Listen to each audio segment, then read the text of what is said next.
So hi everyone, I'm Harry, and if I could point at her, then that's Ollie there. Before we start talking to you, we'd actually really love to hear about what's brought you to the talk. So you might have read just the title or a brief description, but yeah, we would love you to put in the chat box, just jot down whatever pops into your mind about what you're hoping to hear or learn.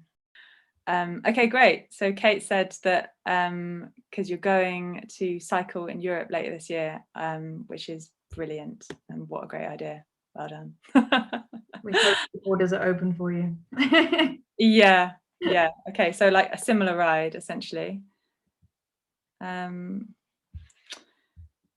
So I don't know if other people are having trouble typing it, but we can, if you work it out and you want to, feel free to put something in there. And if not, that is fine. So there'll also be lots of opportunities for questions and also like comments and stuff as we go through. So I want to tell you a little bit about how we started. So in 2016, the refugee crisis came to our doorstep in a completely new way. The images from Calais and around Europe were tragic, and Ollie and I just wanted to do something. And we felt that through luck of birth, we had access to networks that had a bit of extra cash that could go towards projects that were working on the ground to help people. And I can see chats coming through now. Great. Oh, you followed us for a few years. Brilliant. Oh, wow. Loads of people. Okay.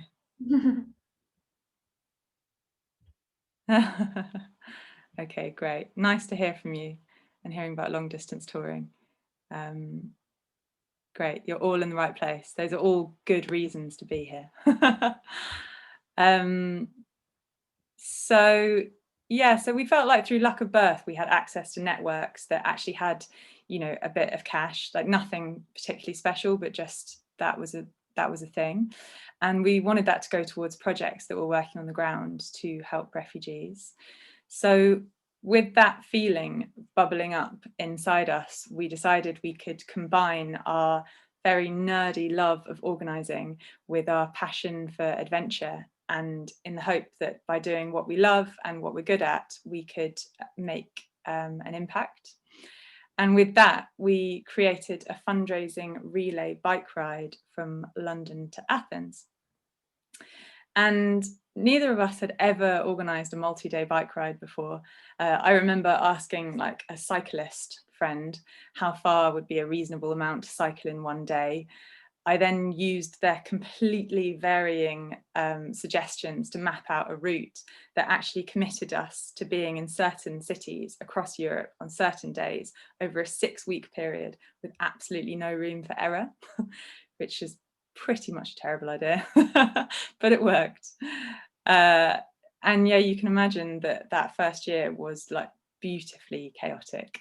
So Ollie was given a bike that her friend was throwing away and it wouldn't go into one of its 3 gears. And she learnt to drive specifically to be able to drive our enormous support van, and she passed her test a week before we left. We had people signing up to week 4 while we were riding through the French Alps in week 2. I'd be route planning while we were filling up with diesel at gas stations, and it was stressfully wonderful. And when the ride was over, we had fundraised £48,000, which was enough to pay for an entire year's worth of overheads for a grassroots community centre in Athens, which supported thousands of refugees each day. And so after some seriously needed chill time, we turned to each other and basically said, shall we do it again next year? And the reason I'm telling you about the chaos that is Thighs of Steel is that it wasn't a thought out business idea. We didn't sit down and think, how can we make an adventure fundraising organisation? It was a creative reaction to support refugees. And we found that we found that we were making a difference without claiming to save the world and actually having some fun while doing it. So yeah, we like I mentioned, like we know that we're not saving the world and we don't have an enormous complex over that, but we're really inspired and motivated by the grassroots projects we support. So we know we can make a bit of a difference for them. And that is what is at the heart of the Thighs of Steel community, which is why I wanted to start with that before we tell you more about how it works and what it's like. And I also wanted to start with showing you a video that we made about one of our cycle rides, and please ignore sort of all the stats because they're wildly out of date, but this gives you a flavour for our rides. It's just 1 minute long.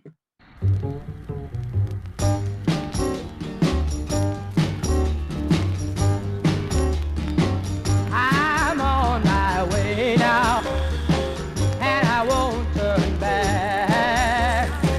I'm on my way home, and I won't turn back. I'm on my way up, and I won't turn back. I'm on my way up, glory, hallelujah. I'm on my way up. Match with beauty. Well, I will ask my mother, why don't you go with me? I will ask my mother, come on and go with me. I'll ask my mother, come on and go with me. Oh, that video made me miss summer.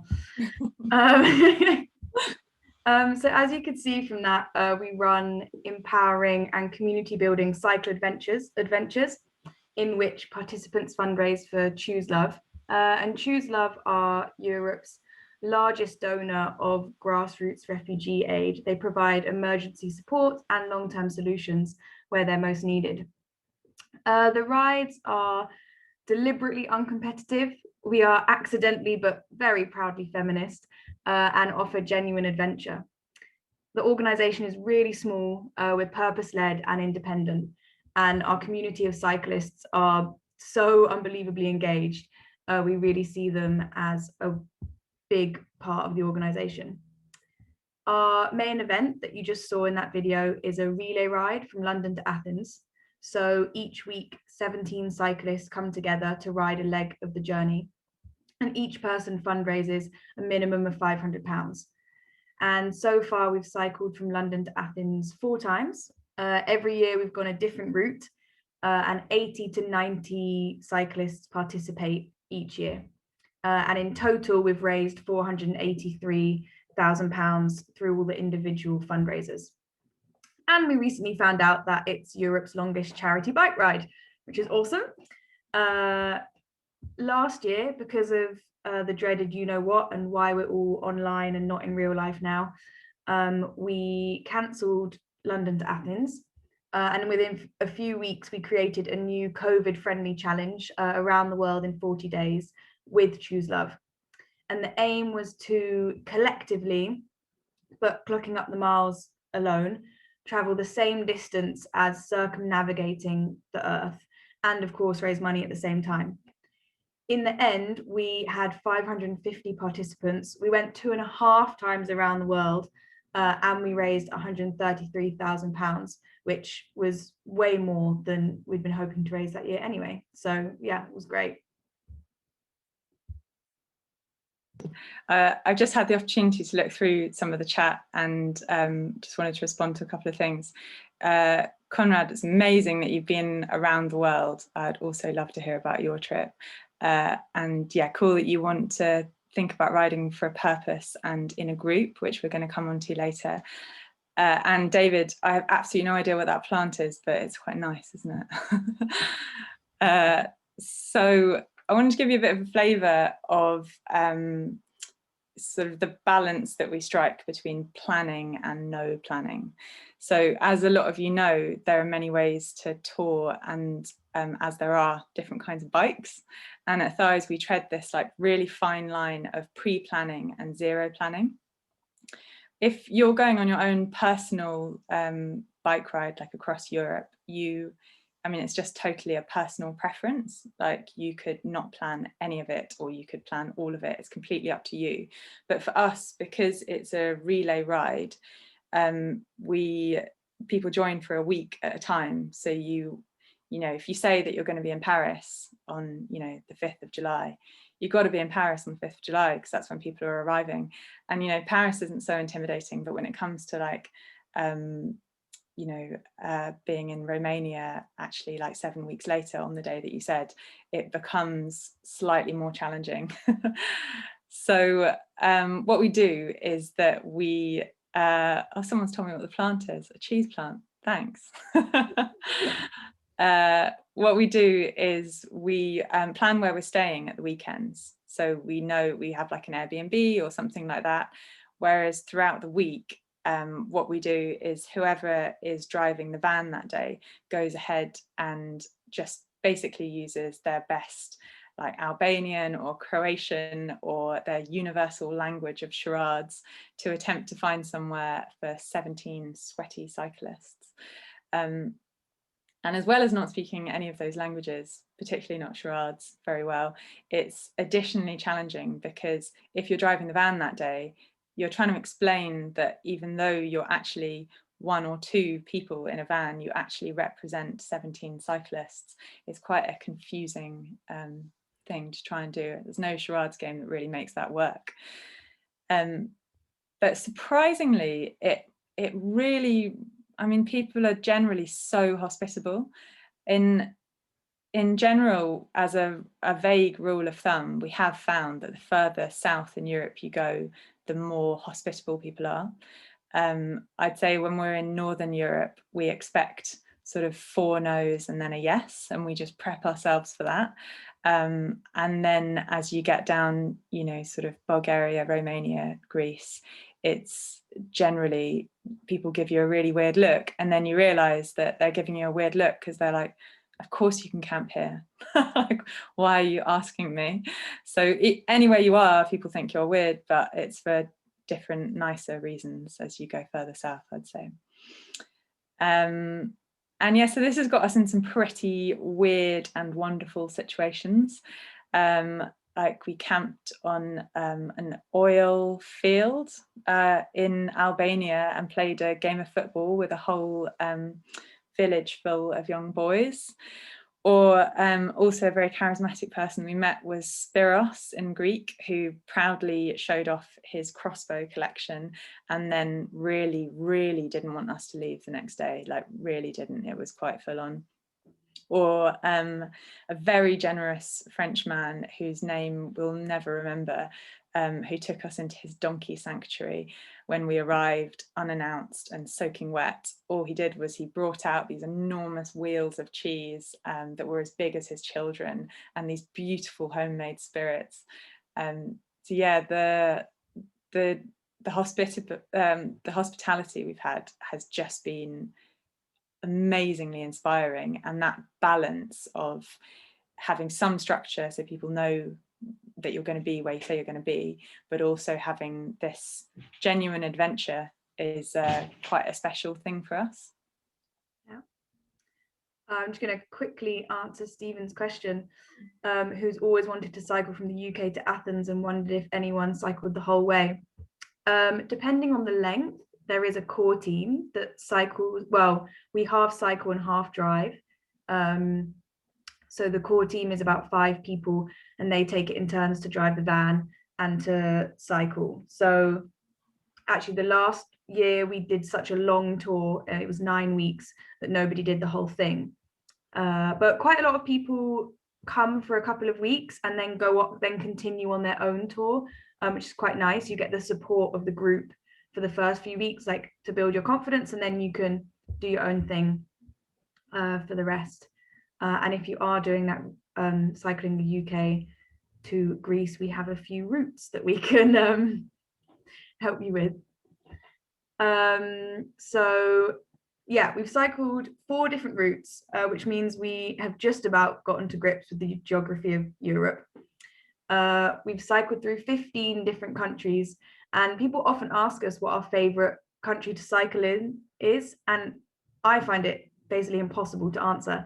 Every country has its pros and cons. We do have a bit of a scoring system. There are definite categories. So road surface, pretty big one. The friendliness of the people, as Harry mentioned. Traffic, and the ease of wild camping, because we do a lot of winging it. And probably the most important category, food. Roadside snack game is definitely a big one.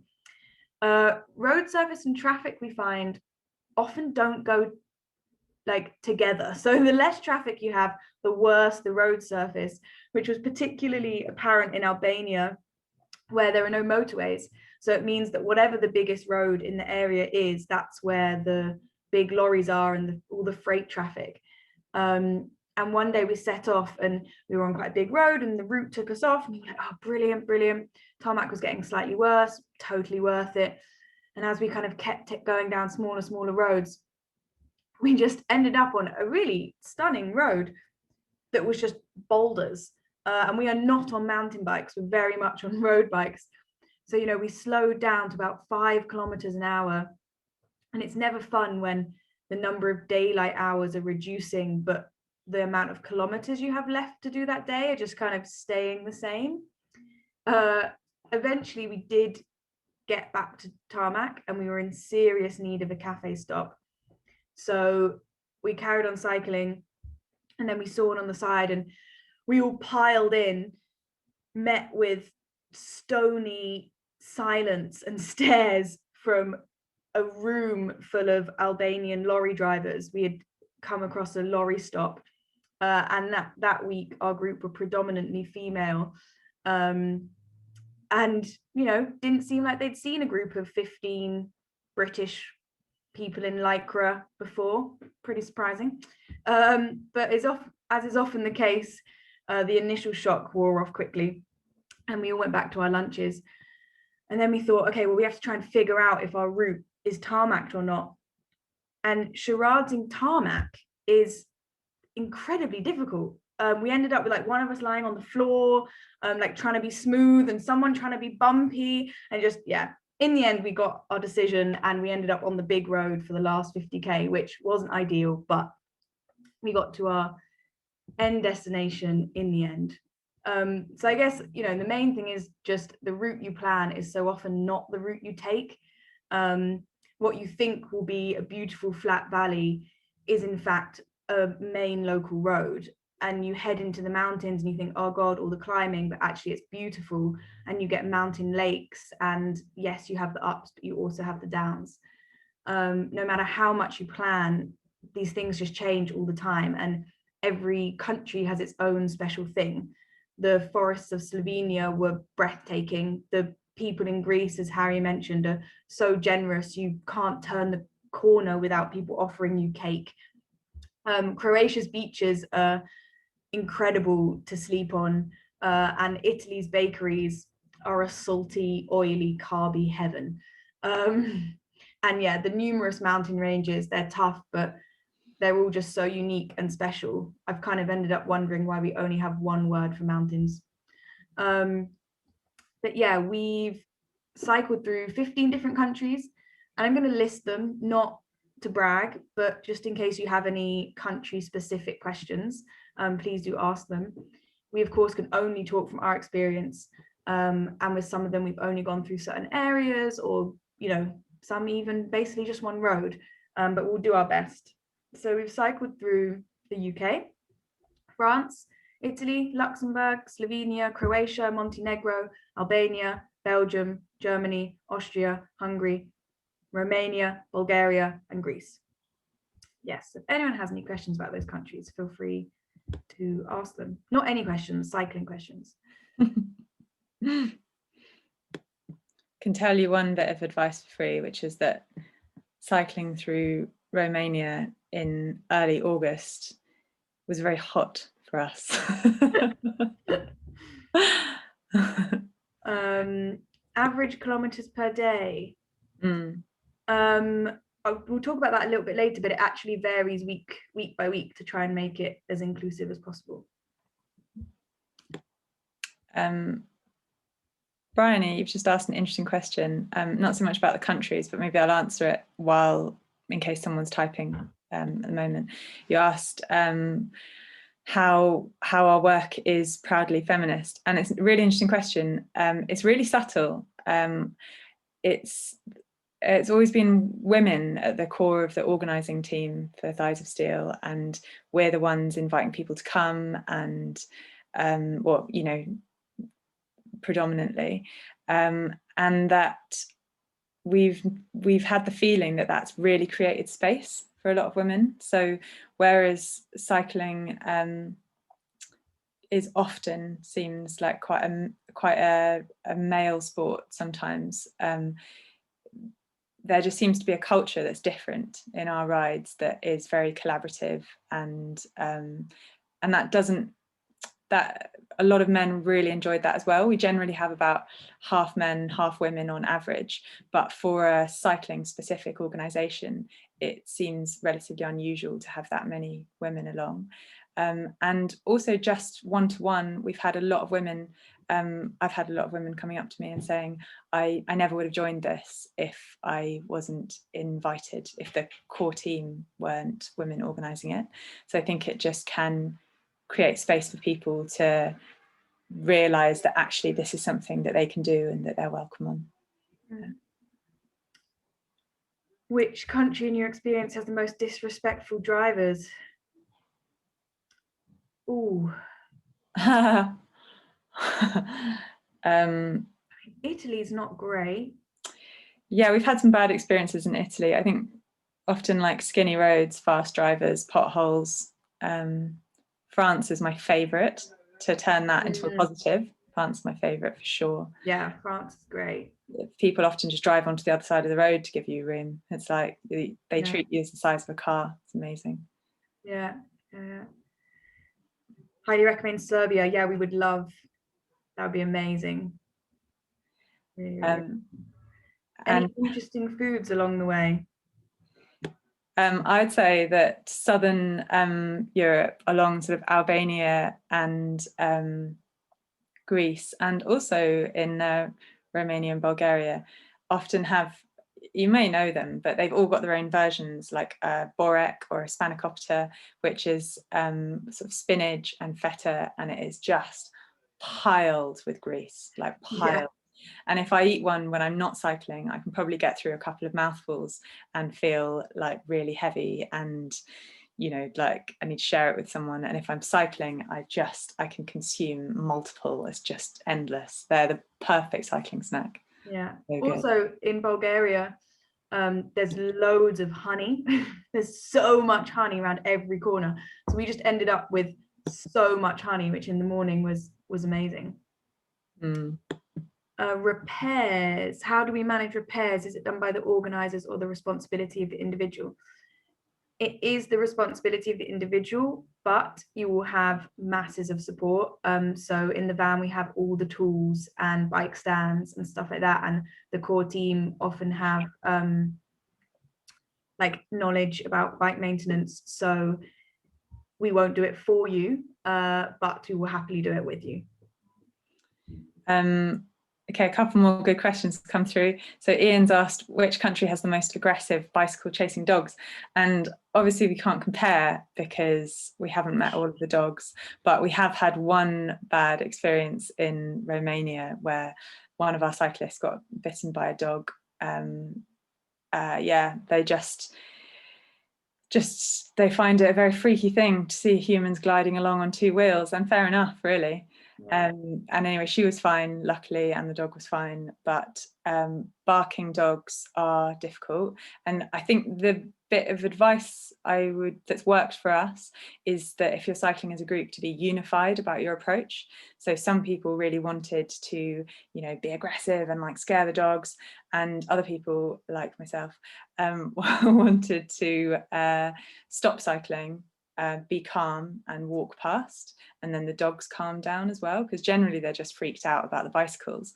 So the most important thing is that everyone that you're riding with does the same thing.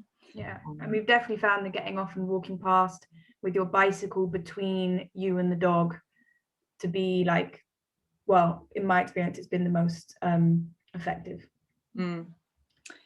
And then someone said there's a downer question, but finances aren't a downer question. Or very interesting.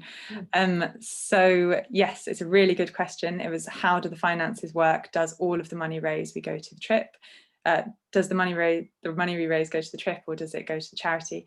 And yeah, so it's completely separate. So the money people pay to go on the bike ride is what covers our time and our the costs, so to buy the food, to buy the accommodation, all of that stuff.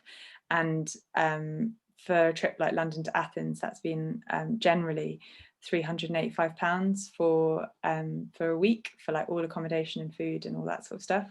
And then people fundraise separately, and that all of that fundraise money, 100% of it goes directly to projects. Yeah. What do we do as a group in the evenings? Do we drink together late into the night? No, we're generally in bed by 9 or 10 o'clock. But yeah, we do have a beer in the evenings and hang out. And, you know, if you, for some miracle, don't have that many kilometers the next day, then some people might stay up a bit later.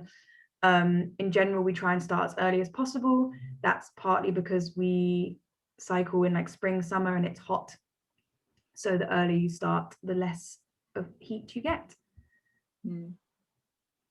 And Ted, you asked whether we engage with people as we go along.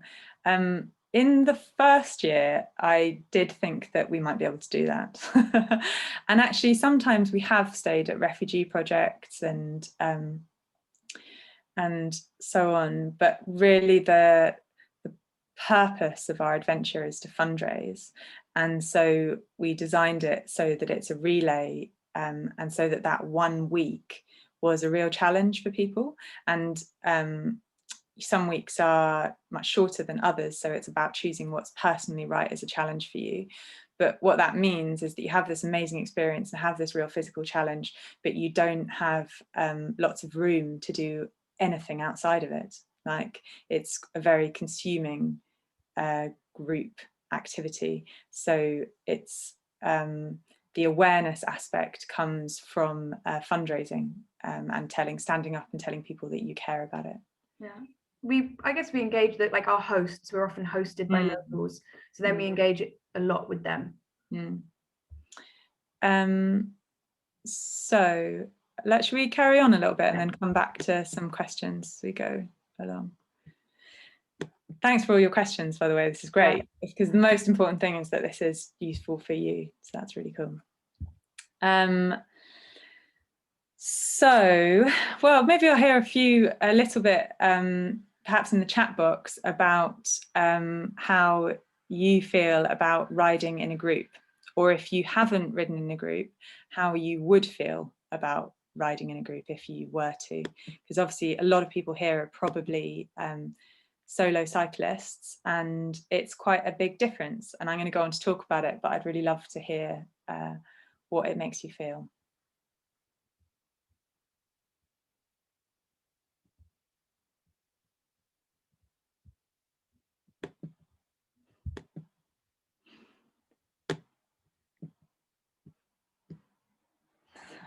I feel like whenever I ask a question in the chat box, nothing comes back, but when we're talking, there's loads.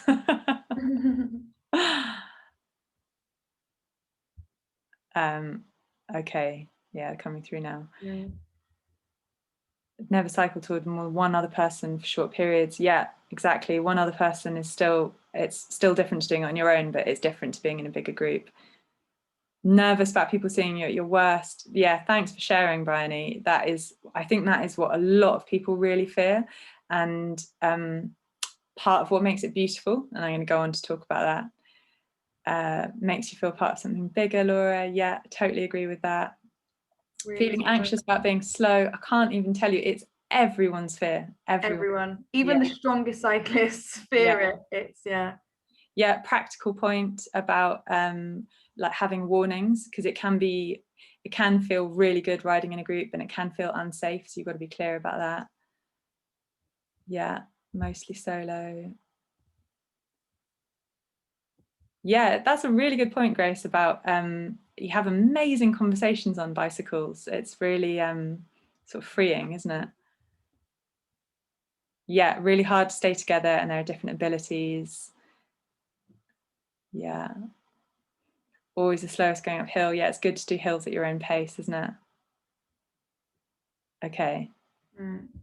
Yeah, I mean, it's amazing how personal these things feel, and how universally they're shared.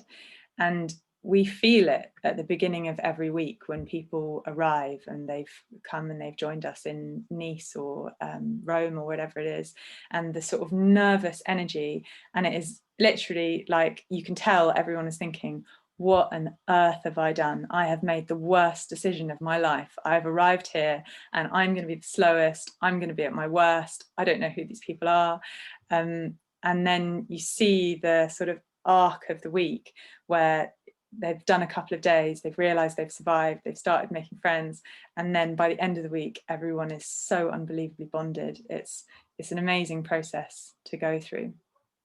So we've mentioned that our rides are uncompetitive, and one of the ways that that shows itself is that we'll generally have sort of 17, 18 people on a week at any one time, but that's quite a hectic group to cycle in. So what we do is we split into groups of like 4 or 5, and we don't suggest that people do that by speed, so that everyone can get to know each other and ride with each other at different times. And then we'll basically spend the day cycling together, and that'll be a mixture of riding alongside each other and chatting, or slipstreaming each other, or just riding alone but in sight of each other. And like you've all mentioned, being in sync is a very rare and beautiful thing. So for the rest of the time, it's a case of being in tune with each other and communicating. It can be frustrating to be the fittest, and you might want to move at your own pace and arrive at the wild camping spot with time to relax. And equally, it can be really stressful to know that you're holding the group up and that you're not getting the same rest times as other people. And in particular, sometimes what's causing people to be slower is fitness, but often what I've noticed is that it can be the voices in your head. And so working as a group when all of this stuff is going on in your head, like often unspoken, it's obviously like a really supportive and like collaborative process that requires a lot of understanding. So even though you're doing this thing, you know, you're just cycling and it's an adventure, it's also a really human process. And it's that collective struggle that it's really what the magic is in all of the adventures that we do. And it's because we experience those highs and those lows together. And it means that we arrive at a wild camping spot like delirious with joy. And it's only that amazing because it's shared. And it's happened because we've got through the day and we've needed each other at certain points. And we've needed each other for so many subtle things, like for snacks, for games, for conversations, for fixing a puncture, or for slipstreaming. And we don't often need each other, I think, in normal life. You know, you have your lunch when you want to have your lunch in normal life, and you're generally like relatively in charge of your own day. And there's something about giving that up and needing to function as a group and supporting each other in that is a really beautiful thing. And I've often found that at the end of a week, I'll feel like I know someone inside out as a human.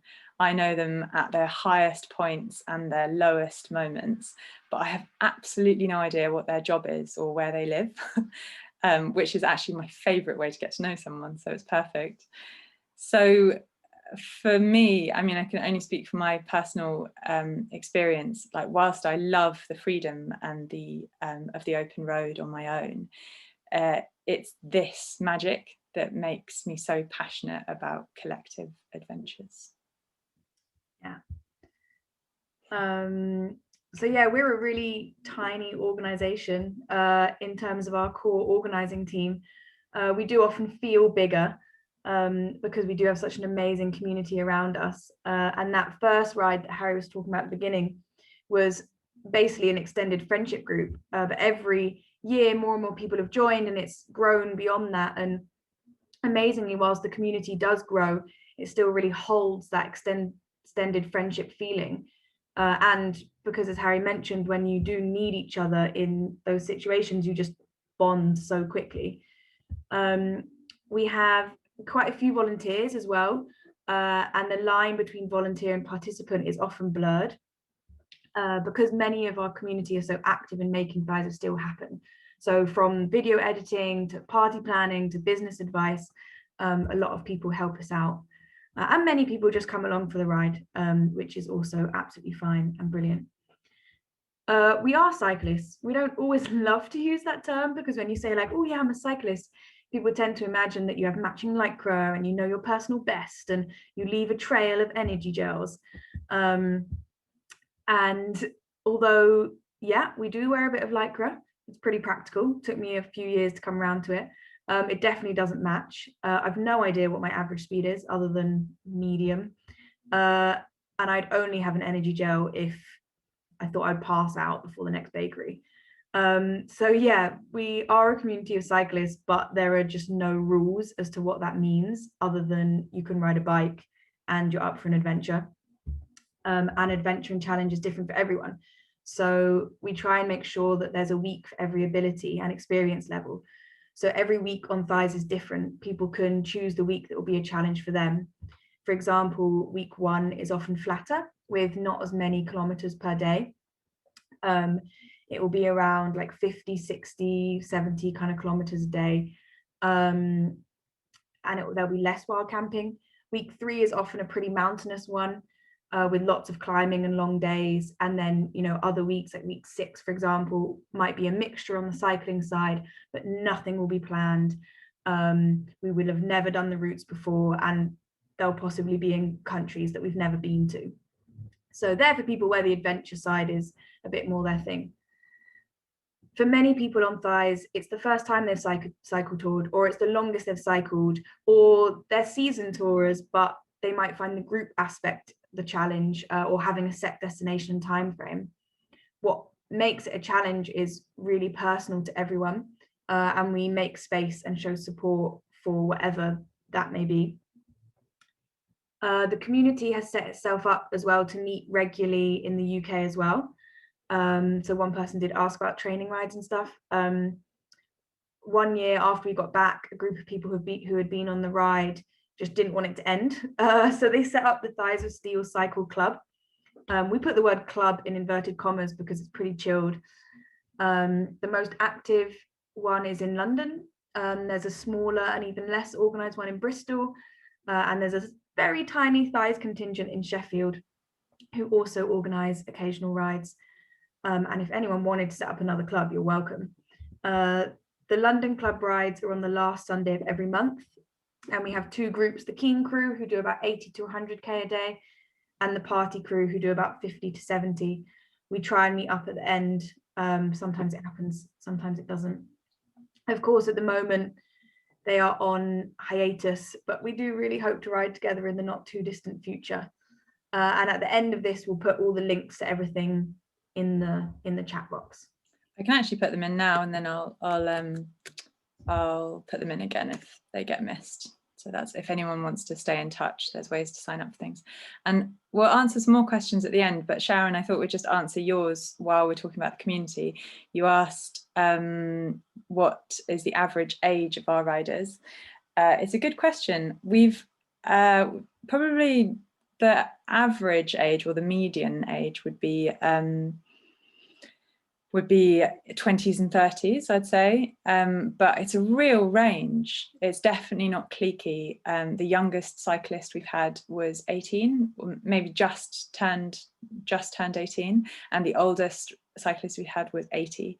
And both of both in that full age range, everyone was absolutely fine, like completely in the right place, didn't feel out of place, and it really added to the trip to have people that aren't all the same age. So that's something that we're really comfortable with, and really encourage. Yeah, if I could be cycling like that at 80, I will be very, very happy. And yes, we do get asked if we have thighs of steel a lot. Oh yeah, they are definitely not after lockdown. So I think some of you asked a little bit about the cause, like why we're doing this bit as well, and really the fundraising element is the glue that holds the community together and sets us off on our adventures. The support that asylum seekers receive when they enter Europe is mostly unhurried and insufficient, and that's putting it mildly. Our funding has focused on projects in Greece where many asylum seekers arrive and funding is particularly short. Our efforts have centred around a project called Cora. As well as providing crucial services in Athens, they prioritise doing it with dignity. Many of their volunteers are Greek and also from the refugee community. They're a small, agile organisation that's 100% volunteer run. We've been the majority of their funding since they've opened. And amongst their services, they run a community cafe, a legal support centre, and what they call a free shop, which is essentially a free clothing shop where people can go and make appointments and then choose clothes that they want. So which is another example of them providing a service, but in a dignified way. So rather than just being handed a pair of trousers that don't fit you or you don't like, you can go and actually decide what you want, which is so obvious when you think of it. And throughout lockdown, Cora stepped up and started a food distribution service that was largely delivered on bicycles across Athens and provided thousands of meals a day. They are a really inspiring organisation. We also work really closely with Choose Love, who are the largest provider of grassroots refugee organisation in Europe. Whilst we see our skills as adventure-powered fundraising, their skills are definitely in granting out funding according to the ever-changing need. So this year, when we ran the Around the World in 40-day campaign that actually maybe we haven't told you about yet, so you'll find out about that in a second, we then granted out the £133,000 that we fundraised to 15 different organisations that were all running additional services to support refugees in the first lockdown in the summer. So we really hugely value Choose Love's input on how to grant the money, as the need is huge, and whilst what we've achieved is significant, it's a drop in the ocean compared to the problem. So their expertise in prioritising the funding is a great use of our time and skills. This is the last little bit, and then we'll just purely answer you guys' questions. And some of you asked about this year, so what does thighs look like this year? Well, we don't really know. So it's kind of exciting, really. We will not be doing London to Athens, that we do know. We are in the process of hiring our first salaried position, so that is very exciting. And one of their key roles will be, along with us, will be coming up with exciting adventures that are flexible and COVID safe. They will most likely predominantly be in the UK, unless things change a lot. You know, last year we made Around the World happen in a few weeks, and it was really successful. So we're definitely going to build on that. Perhaps some like self-supported adventures that we kind of also guide on. Maybe we will be able to do small group things. We really don't know, but probably they will be predominantly UK based this year. You know, a great thing about 2020 is that we've seen that we can adapt. and even if it's different, we can still have adventures and feel part of something and fundraise. It pushed us to think outside the box and made us look at what Thighs is like without the structure that we've always used. So yeah, really focusing on adventure, fundraising and community, and not being reliant on one specific kind of journey. We were made to think differently, and it's been really, really great. Yeah, we've done things we never would have thought of doing before, and we've created and learned things that, you know, we'll take forward with us. And yeah, we can adapt, and we will adapt, because as Harry said, the cause is sadly still very prevalent, and adventure is still just as important, and we still really, really love bikes, and if anything, they've come into their own during the lockdowns, and I think more people have found the joy of cycling, which is great. So yeah, we'll see what this year brings, but we're sure it'll be something great, and we do have some little plans tickling around our brains. So yeah, if you'd like to get involved, Harry's put the links in and we'll share them again. And yeah, now we will crack on with your questions. I will open the question box. I think Grace was asking specifically if we have, Ollie might have answered some of that already, but what we'd do if we're only allowed in the UK. It's actually quite exciting, like Ollie's saying, to be limited and to think about how to explore your own country. So we'll have a number of different ideas that can work with different restrictions in place. That all generally they'll all follow the same thing of like being part of something. What I think is one of the key elements what we do is like doing something yourself and being part of something bigger. So that's how Around the World worked, because everyone did something small. Like some people contributed 2 miles and fundraised like £20, but collectively the 550 people that participated made an enormous difference. So there are some things we can do even if we're in like the strictest lockdown possible, that still allow people to have adventures and to make a difference and be part of something. And then there are much more like involved things, like potentially supported tours around the UK, or campaigns that people sign up to in their own groups and do like self-led tours, but still part of something bigger. So we're actually quite excited thinking about all the different possibilities. Yeah. Do we think Brexit will affect your rides? Probably, but we don't know how yet. Yeah. I mean, it's funny how Brexit used to be the thing that we worried about most, and then COVID came along, and actually it was like paled in comparison. Yeah, exactly. Yeah, another reason, there's a few reasons also why we're excited to do UK-based things this year. So it's a great reason in terms of Brexit. We can see how things pan out and what travel really looks like. And then also somebody else asked about eco-friendly travel, like how we do that with London to Athens. And there's 2 things. So we've got we've got bicycles that people can rent if they want to. So you can just get a train and then get on your bike. We also try and stop at places that have we'll specifically design the route around where the train lines are good as much as possible. But it also isn't perfect. Like a lot of people get flights. So we want like UK based are really good for that reason as well. Yeah. The training and riding together before the tours. I hope I answered that with the cycle club. Also within those WhatsApps, you're free to like organize your own rides organically as well. How far do we cycle in a day? Yeah, varies week to week, kind of between 60 and 120 kilometers a day. So that's, what is that in miles? About 40 to the highest is probably 100 miles in a day. Yeah. 40 to 100, but doesn't vary that much. It's like you can pick your week, and each week is a different level of challenge. Yeah.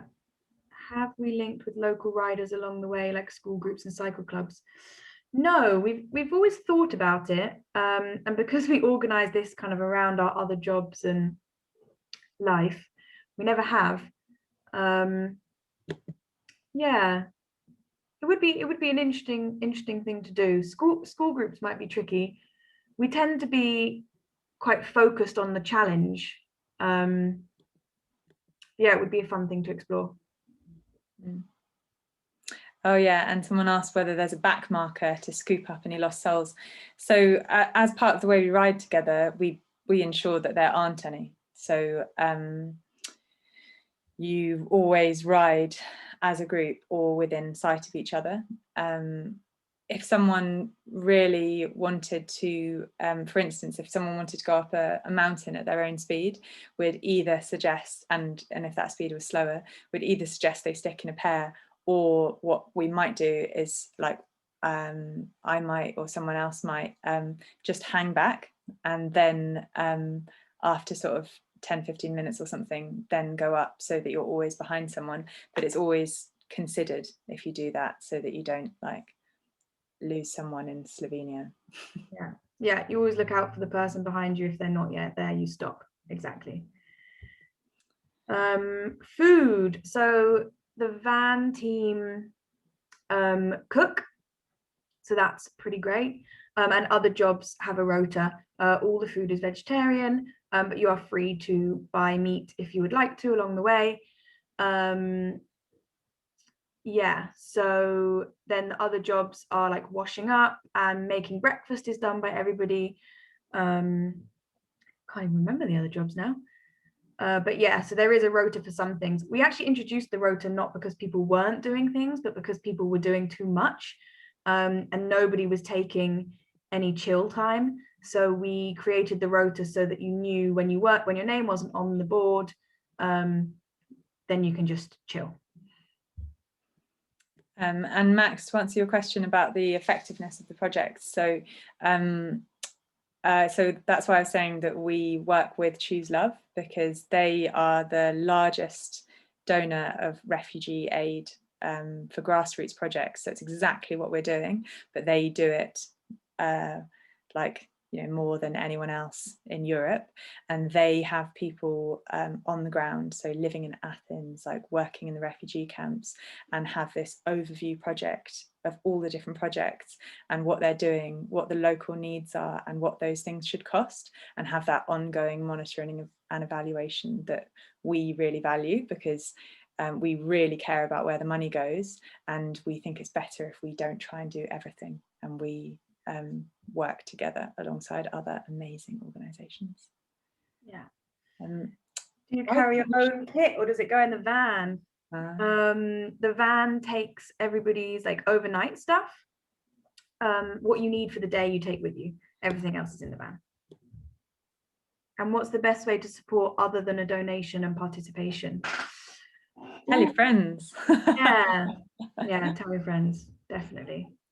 Yeah, if you know anyone that might be interested, particularly even if they're not cyclists, the Around the World campaign that we do, you can like log hours by walking or by doing any form of exercise. So if you sign up to our newsletter, we send such infrequent messages, then you'll hear about any events that we're doing. And just we never really have any advertising budget at all, so spreading the word is our way of organising. So if you can help us with that, that's amazing. Yeah. Do we both have full-time jobs? Could someone with a full-time job be useful for these charities riding or helping? We work on Thighs of Steel part-time and then have other jobs. Yeah, definitely. I mean, it depends on in what level you want to get involved. There are lots of well, and for these charities, so I'm guessing you mean the projects that Choose Love support. In the UK, there are lots of projects that support refugees that you can definitely do alongside a full-time job. I don't. Yes, we know we need a Twitter account. Do you want to run it?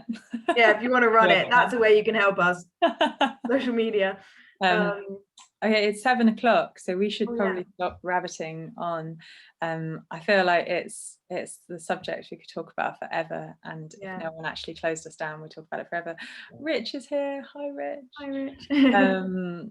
Thank you so much. Yeah, thank you. I'll just post in the chat box again the details to follow us.